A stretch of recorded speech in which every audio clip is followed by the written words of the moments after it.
Muhammad n'est le père d'aucun de vos hommes, mais il est le messager d'Allah et le sceau des prophètes, le dernier des prophètes.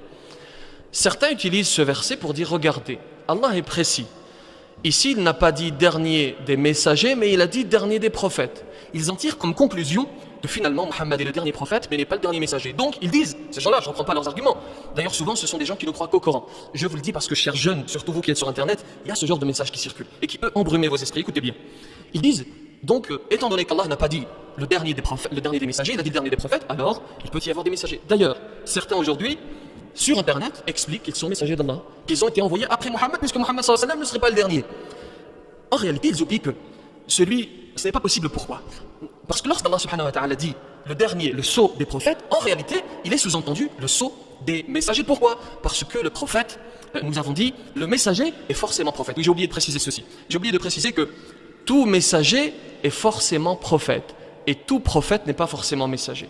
Tout messager est forcément prophète, mais la réciproque est fausse. Tout prophète n'est pas forcément messager. Aussi, lorsqu'Allah subhanahu wa ta'ala dit dans le Coran le dernier des prophètes,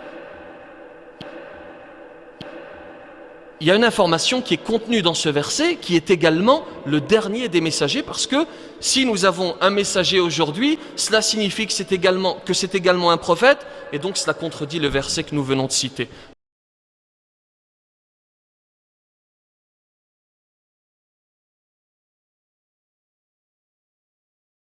Mohammed n'a jamais été le père de l'un de vos hommes, mais le messager d'Allah est le dernier des prophètes.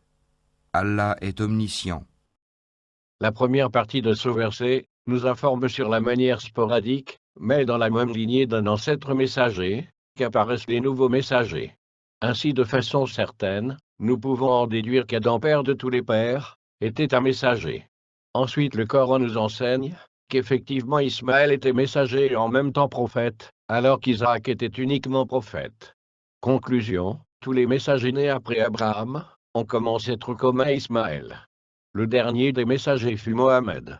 Et comme nous l'enseigne le début de ce verset, Mohammed n'a jamais été le père de l'un de vos hommes, mais le messager d'Allah. Fin donc de l'émergence des messagers. La seconde partie du verset nous montre qu'effectivement, et contrairement aux messagers, les missions prophétiques semblent apparaître de façon aléatoire au sein des nations autour de la planète. Par conséquent, c'est également Mohammed qui, par ce verset, met un terme définitif aux missions prophétiques.